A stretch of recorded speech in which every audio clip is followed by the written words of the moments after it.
Welcome to Preparing for the Unexpected.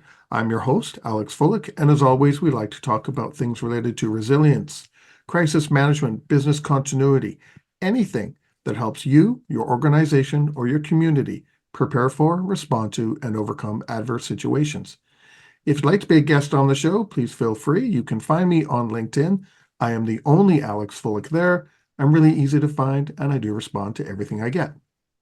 Today, I have a returning guest who was here last time talking about resilience and mental toughness.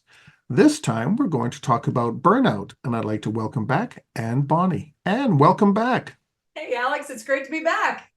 It's good to have you again. And by the way, Anne actually reached out to talk about this topic today. So when I say at the beginning, if you'd like to be a guest, I really do reach out, and Anne came back. I guess I didn't drive you away the first time. That's right. When you sent the invitation, I'm like, let's go. So let's jump straight into things because we're all familiar with yourself and your energy. So let's talk about something that's a little bit different, and that's burnout. So my first question then is, how do you define burnout?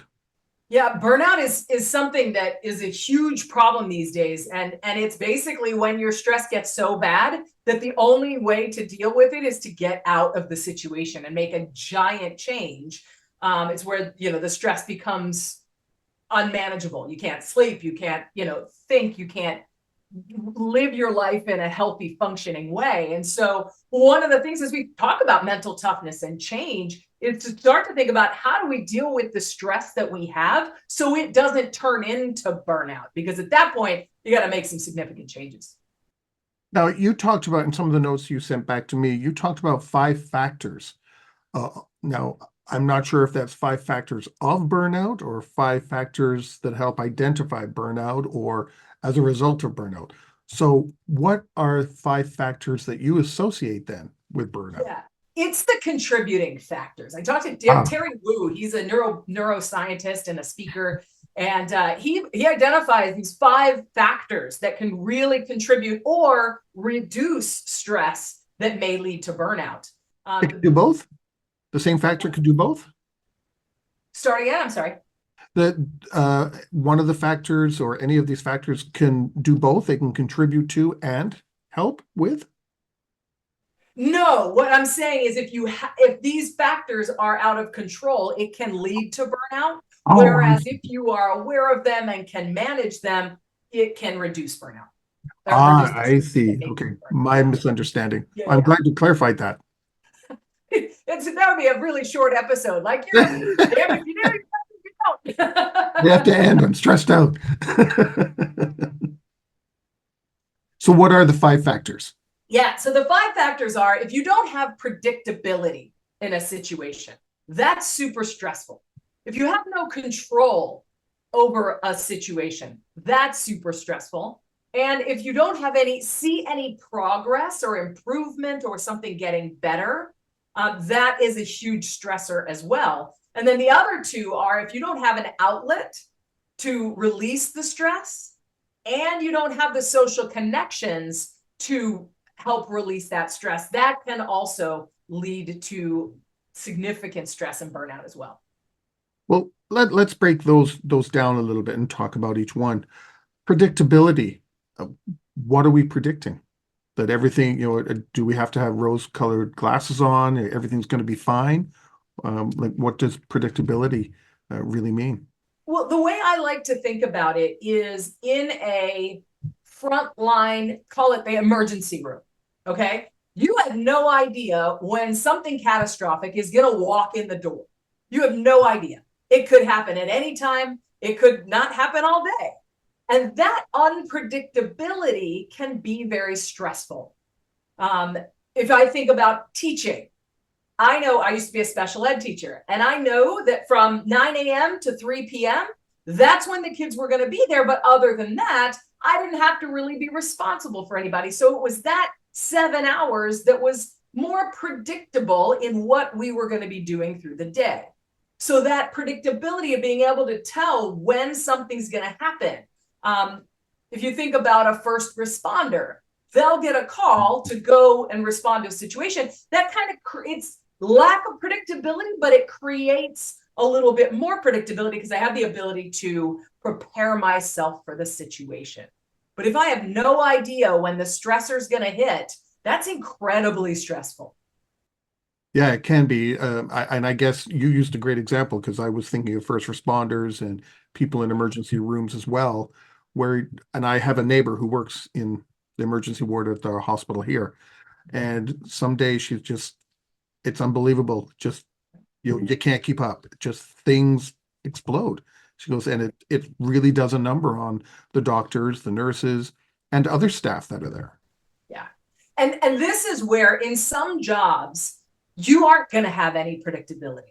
That's why if we look at, especially as leaders or as managers, or if we're looking at the stress in our own lives, looking at all 5 factors, and for a first responder, they're probably never going to be able to have predictability. But there may be contributing, there may be other factors that work to reduce the stress that can help that not be as big of a stressor. And the social one comes into mind first. Hmm. Well, I like the next one on our list, control. Yeah. That one is really interesting because let's face it, we all like to think we can control everything in our lives.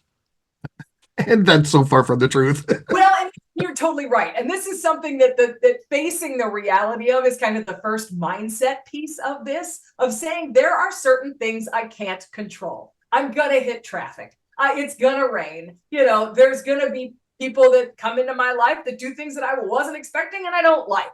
I don't have control over a lot of those things. And I have the ability to build boundaries in certain places, to make myself unavailable at certain times. Where do I have actual control that I can put into place to not feel like I'm just riding a wrecking ball running into things all day, Yeah. So why do we spend so much time focusing on things we can't control? Because let's face it, a lot of people create their own suffering, I guess, to use a term from Buddhism, that because they're trying to control things they can't control. Like you said, a perfect example, traffic. It's going to be busy, during rush hour in the morning. So why get angry? Right. Yeah, it's easier. It's easier to be the victim and complain about the things we can't control of, because then we're off the hook. We're off the hook to have to do anything. And so it does take some courage. It does take some energy to say, okay, what do I have control over here? Traffic, perfect example. I know there's going to be crazy traffic going into Tampa from 6 to 8 in the morning. I can either leave earlier and skip the traffic, or I can just expect the traffic, put on an audiobook or a podcast or Rosetta Stone and try to learn Spanish on my way to work. Those are the things I have control of. Oh, maybe I do some calls in the car. But it's easier and it's satisfying because then we don't have to take responsibility for it. It seems to be counterintuitive, doesn't it? To try and control the things we can't, get angry about it, and then be able to blame others for our anger, of which we could have controlled just in the first place. Right. But there's risk involved in taking that control and there's energy that needs to be put out in order to actually take control of something and decide. I used to live in Michigan. It's a perfect example. Every November, early November or late October, it would snow. We'd have a snowstorm. And of course, everybody starts complaining. They start, griping. And I look at them like, where you live, right? Like this happens every year, And so I'm like, either get out your jacket a little early and know it's coming, like I did. Yeah. But by taking that control, I need to put out a little more energy, put out a little more effort. Whereas if I just complain about it, it's a lot easier. And it makes me feel like I've got something important to talk about. Well, I want to stay on the control piece a little bit longer because I know that this, from my Buddhist training and practices, I know trying to control things is a big part of burnout. Why do we do that? Because on one hand, yeah, we are complaining that it's got cold in Michigan. I'm in Canada, so we know it's going to snow. Why complain about the snow? We know it's coming. So, then but that contributes to our burnout because we're kind of feeding our own issue. Well, and you bring up a really interesting point. There's two sides to this control thing, right?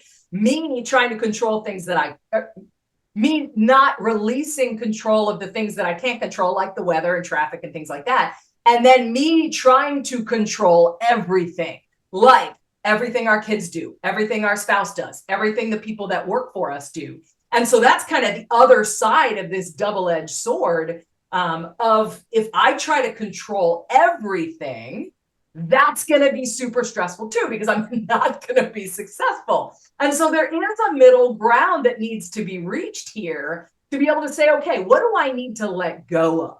What do I need to inform better, trust more, or just release attachment to? I think that's a big Buddhist strategy too, is releasing attachment to certain things.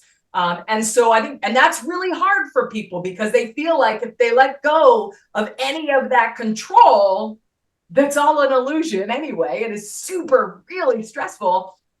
Things are going to fall apart. And so it's taking a little bit and saying, okay, that I'm going to let go. My controlling of that is not going to make this better. How can I release that? And I guess it's really having to face reality, what you can control, what you can't control. And sometimes I guess facing that reality can be scary, right? Yeah. Which is kind of what you alluded to earlier on. Yeah, especially when you've had a death grip on control for most of your adult life. You feel like that's the only way it's going to keep it together. But oftentimes just releasing some of that and is important. It's one of the things I talk about in one of my talks is finding good enough.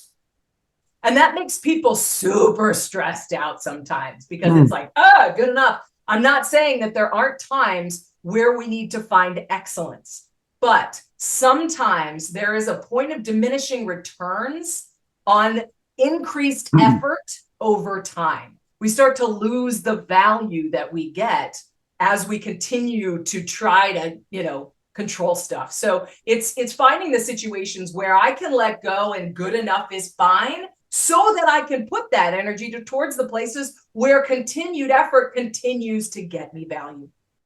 It kind of reminds me of that expression, jack of all trades, expert in none. Trying to control everything and then nothing goes your way anyway because you don't have control over it to start with. Exactly. So, okay. So that's control. Then what was our next one? Predictability, control. Oh, see progress. Yeah. So this is one of those things that, oftentimes in jobs, you're not going to have predictability. Oftentimes there may not be a whole lot of control. So as you're looking at your stressful situations in life, you might say, well, there's no way I can get predictability based on my job. I don't have a whole lot of control. I just kind of, I'm frontline and I just kind of do whatever comes my way. When it comes to progress, it's looking at, is this situation getting better? And what getting better means is going to be defined differently in any situation. And so it's looking at, what does better mean here? Does it mean we have better systems? Does it mean we have more staff to help us with the jobs? Does it mean we have more, guidelines for our clients online so they can go do some of the work themselves? I don't know what that progress is.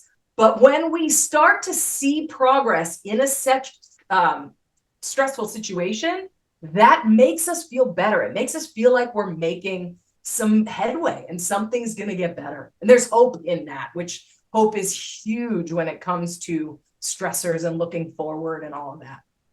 Well, how do we know that something is changing, though? I know you identified, different situations may have different metrics to measure progress, that things are changing. But if we're already experiencing burnout, is it harder for us to recognize that there is some progress? Because if we're already experiencing, aren't we already looking at things through kind of how shall we say, like a negative lens? Yeah, the green colored glasses instead of the rose colored glasses, yeah. Right? The toxic waste colored glasses. Yeah. And that's one of the things that I talked about in the beginning is we want to capture these stressful situations before they get to that burnout phase. Because when we get to that burnout phase, our brain is like, no, I'm done. It's over. And so once we get there, usually it takes a significant change to make a difference. So hopefully we're able to catch this when we're in that stressed out and edging towards burnout, because then hopefully if we outline these things and we can start to look at, okay, is this situation going to get better? By my definition, and this is one of the things that's also hard about this, is defining what progress looks like to you, right? Depending on the situation, it might be just a new manager, or it might be a new computer system that actually solves our problems. Or I've been working a lot with the student financial aid associations here in the US, and they've had a huge, massive changeover in the national program for their student financial aid applications. And it's been just really challenging. But every time I talk to them, they seem to be like, well, it's getting better. So at the January when they launched it, the stress was through the roof. But every time I've talked to them recently, it's been like, it is getting better. They're figuring it out.